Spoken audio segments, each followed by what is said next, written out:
नमस्कार, श्री स्वामी समर्थ मंडळी. कशा आहात? कवितास किचन आणि ब्लॉग मराठीमध्ये तुमचं सर्वांचं खूप स्वागत आहे. आय होप तुम्ही पण मजेतच असणार. मी पण मजेतच आहे.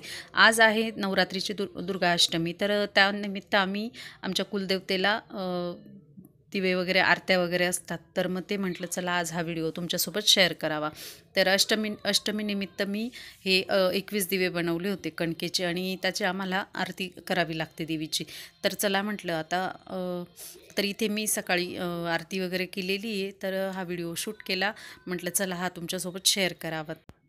तर इथे आपले 9 दिवसाचे उपवास वगैरे असतात. त्याच्यानंतर आपलं दुर्गाष्टमीला हे दिवे वगैरे दाखवले ना, तर मनाला पण खूप प्रसन्न वाटतं आणि आपली कुलदेवतेची आपल्यावर आशीर्वाद राहतो आपल्यावर.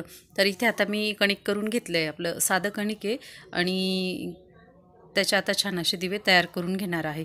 आणि दिवे तयार झाल्यावर आपल्याला ते बॉईल करायचे, आणि बॉईल केल्यानंतर मग त्यात आपल्याला तुपाचं वात घालून मग आपल्याला ते दिवे प्रज्वलित करायचे. तर मग मी इथे अशा पद्धतीने देवीचे अलंकार आणि दिवे तयार करून घेतले कणकेचे.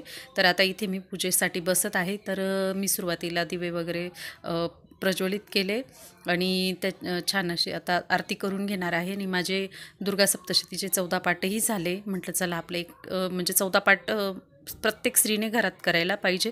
त्याच्यामुळे आपल्या घरात सुख शांती सगळं राहतं. तर इथे आता मी मुलं नव्हते, सगळे जिकडे तिकडे गेलेले होते. तर मी एकटीच होती, म्हणून मग मी एकटीनेच पूजा वगैरे करून घेतली. कारण हे दिवे सकाळीच करावे लागतात आणि आरती पण सकाळीच करावी लागते. तर मी आता आरती वगैरे करून घेते. आरती झाल्यावर मग हे दिवे आपल्याच घरातल्या माणसांनी खायचे असतात. तर मग माझ्या मुलांनाच देणार आहे मी खायला. तर माझे तो उपवासच आहे 9 दिवसाचे. तर बघू शकता अशा पद्धतीने मी अगदी साधी सिंपल आपल्याला जमेल तशी मी पूजा केलेली आहे. तर मित्रमैत्रिणींनो, माझे व्हिडिओज तुम्हाला कसे वाटतात मला कमेंट करून नक्की सांगा, आणि तुमचं प्रेम आणि आशीर्वाद असाच राहू द्या. तर आता इथे मी देवीची आपली आरती करून घेतलेली, दुर्गडभारी अशी. आणि आरती झाल्यानंतर मग मी आपलं हे दिवे आहेत ना घरात पण पूर्ण असं फिरवावे लागतात.